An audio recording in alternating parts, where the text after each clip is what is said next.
এবার আপনার কণ্ঠে একটা গান শুনবো। এটা গান না, আই থিঙ্ক এটা একটা আমার খুব ভালো লাগে কথাগুলো, দ্যাটস আমি বললাম এটা গান কিনা আমি জানি না, বাট অনেকে শুনছে। না এটা গাবো না, না আরে গান গান গান। না গাবো, এটা গাবো না, আমি যেটা বলছি এটা এটা পুরোটাই বাদ।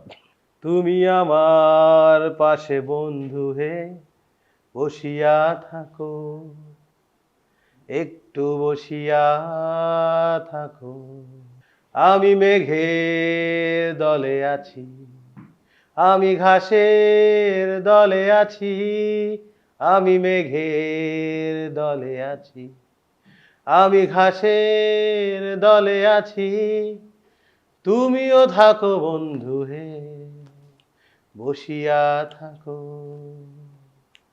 একটু বসিয়া থাকো। এটা আমার অডিয়েন্সদের জন্য, যখন আমি পারফর্ম করি একটু বসিয়া থাকেন।